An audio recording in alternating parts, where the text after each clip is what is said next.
Let's do this page. Okay.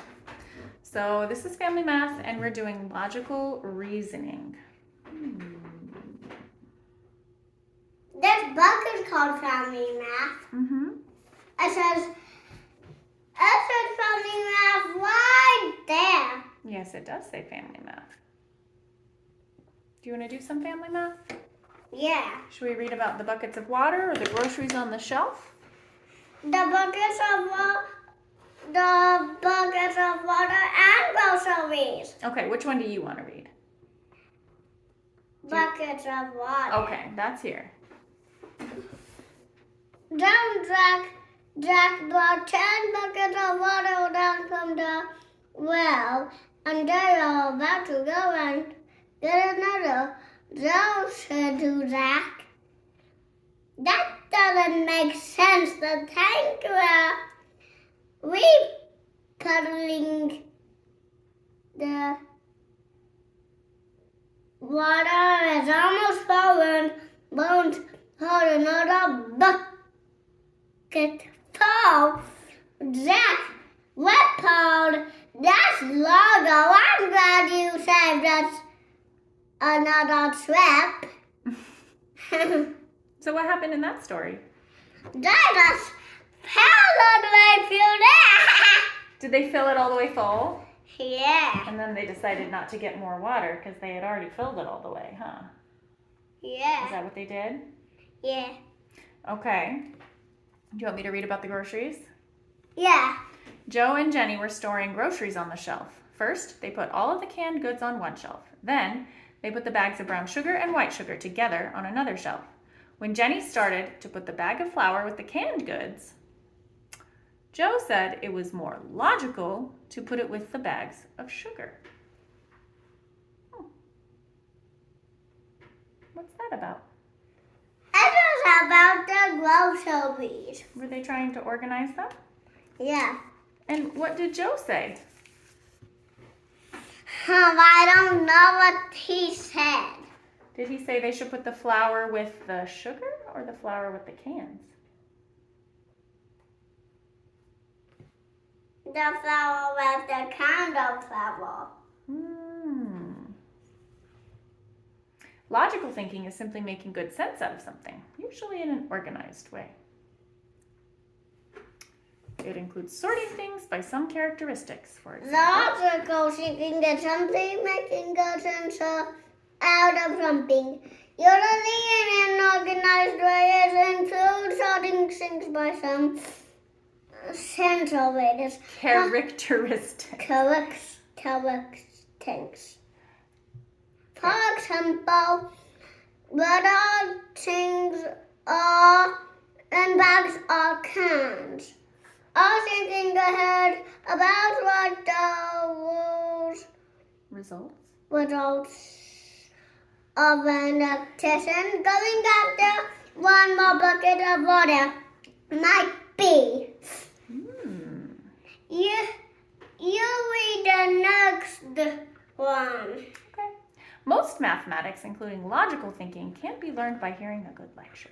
Logical thinking requires individual experimentation with the world. Children clarify and strengthen their reasoning abilities by talking about strategies. The home is an ideal place for youngsters to practice explaining how they think they think.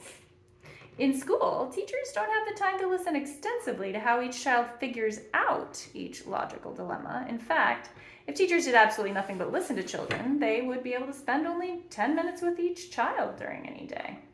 Do you want to read this one? Why is this celebration so important? Often a child can solve an easy problem, but it is a total loss about a smaller problem with ugly there. Numbers like 4% instead of 2. Encourage her to talk about how she solved the easy problem, and she can then use the same progress on the more difficult one by talking about a child becomes conscious of a Strategy. strategy. You read that one. Okay. This awareness has two benefits. First, the strategy becomes transferable. It can be used in other situations with encouragement and practice, of course. Second, and perhaps most important, the child learns that when faced with an intellectual dilemma, she should search for strategies, something to be done. She doesn't have to wait for a solution to miraculously appear. The abstract and concrete world can be played with, jiggled, turned upside down, explored, and comprehended.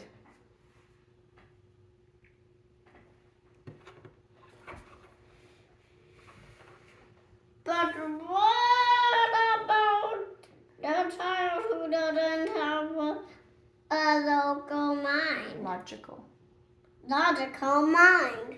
What about that? You actually can read this one. Okay. You read two and then I read one, and then you read two and then I read one. Okay, I like that. Okay. But what about the child who doesn't have a logical mind? One of the most pervasive and destructive myths about mathematics is that many children are simply not equipped to learn it. Not everyone is capable of inventing calculus or of creating a mathematics model that explains the movement of asteroids in space, but nearly every one of us can learn and enjoy pre-college mathematics. Special care should be taken not to cheat ourselves or our children out of developing logical reasoning skills because we think it will be impossible or hard. Your turn. Actually, you read all of them because I'm tired of reading the ones on the desk page. Oh, okay. Or we could take a break. Do you want to just take a break? No, Shane. Do you want me to keep reading? Keep reading. Okay. All right. In mathematics, there's both formal and informal logic. The formal kind of logic of mathematicians includes simple but sometimes tricky words. Using the cans and bags above, the flour is in the bag category and is not in the can category. A bunch of bananas is not in the bag or the can category. Students need a great deal of practice with using these words carefully to prepare for advanced mathematics and logic. You want to take a break now? No. Okay. Can you read this one? It's the shortest one on the page. Diagrams. Diagrams are a helpful way of learning to sort things into categories. While you are working with the Venn diagrams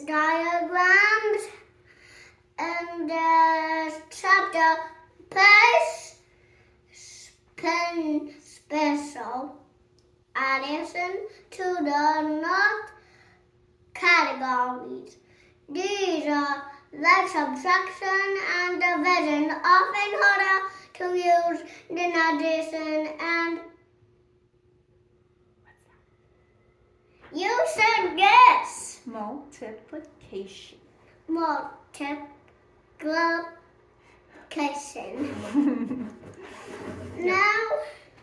you should read the ones that are hard. Okay. Guessing, estimating, and predicting are another vital part of logical thinking. In rainbow logic, children ask for some information from the leader. Based on that information, they should be able to ask for the next bit of information with educated guessing, having given the matter some thought. Looking ahead to anticipate the next move or the results of an action is an important skill for all mathematics, as well as for living. Some of these activities are games or puzzles that don't use numbers at all. Most of the games can be played repeatedly, and deeper understanding of the strategies will occur with each playing. Discussing the games after you've played them is important to developing strategy skills, but too much discussion too soon will make the games deadly tasks. Children should have enough time just playing around to build their intuitive strategy-making abilities. Only after a lot of exploration is it a good idea to begin talking about what would happen if I moved here, or who will win from this position, or what would be a good strategy for me to try now. When you've done the activities from this chapter, look through the other games on your family's game shelf, such as dominoes or checkers. Play the games and see whether some of the logic or strategies of the games become more clear when you and your child talk together about them. Some games, of course, are based on luck alone, but most are perfectly logical. We hope that you and your family will become collectors of good logic games and good problems that involve logical thinking.